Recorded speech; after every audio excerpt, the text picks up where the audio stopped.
ഒരു കാര്യം കൂടി ഞാൻ പറയട്ടെ. മഹാനായ ഇബ്നു ഹജർ അൽ ഹൈതമി റളിയല്ലാഹു അൻഹുവിൽ നിന്ന് സൈനുദ്ദീൻ മഖ്ദൂം തങ്ങൾ കേട്ട ഒരു കഥയുണ്ട്. അത് ഗ്രന്ഥങ്ങളിൽ എഴുതിയിട്ടുണ്ട്. അതാ 27 രാവാണ്, ലൈലത്തുൽ ഖദ്റാണ് എന്നറിഞ്ഞ ഒരു രാത്രിയിൽ ഉപ്പാനെ ഒന്ന് സിയാറത്ത് ചെയ്യാമല്ലോ എന്ന് മകൻ കരുതി.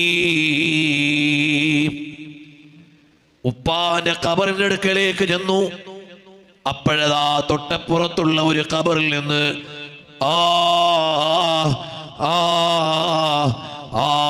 എന്നൊരു അലമുറയാണ് കേൾക്കുന്നത്. ബഹുമാനപ്പെട്ടവർ ആലോചിച്ചു, ഇതെന്താണ് ഈ സംഭവം?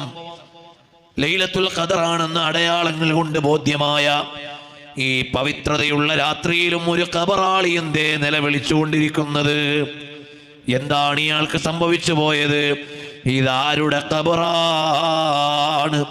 ഖബറിലെ ശിക്ഷ അമ്പിയാക്കന്മാർ കണ്ടിട്ടുണ്ട്, മറ്റുള്ളവർ ശിക്ഷിക്കപ്പെടുന്നത് സ്വാലിഹീങ്ങൾക്ക് മനസ്സിലായിട്ടുണ്ട്. നബി സല്ലല്ലാഹു അലൈഹി വസല്ലം തങ്ങൾ ഒരിക്കൽ ഒരു വഴിയിൽ നടന്നു പോകുമ്പോൾ 2 ഖബറുകളിൽ ശിക്ഷ നടക്കുന്നത് കാണുകയാണ്. ഇമാം മുസ്ലിം ഉദ്ധരിച്ച ഹദീസ്. നബി സല്ലല്ലാഹു അലൈഹി വസല്ലം തങ്ങൾ അവിടെ നിന്നു. ഒരു ഈത്തപ്പനയുടെ മട്ടൽ കീറിയിട്ട് 2 ഖബറിന്റെയും മേലെ അവിടെ കുത്തിവെച്ചു. എന്റെ സ്വഹാബികൾ ചോദിച്ചു, എന്താ കാര്യം?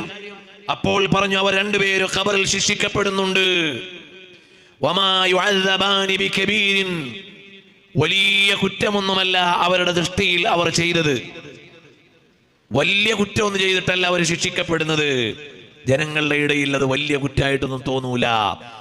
അതിൽ ഒരാൾ മൂത്രമൊഴിക്കുന്ന സമയത്ത് അല്ലെങ്കിൽ ശുദ്ധീകരണം വരുത്തുന്ന സമയത്ത് നജസ് പൂർണ്ണമായും നീങ്ങാതെ ശ്രദ്ധിക്കാതെ ചെയ്തിരുന്ന ആളാണ്.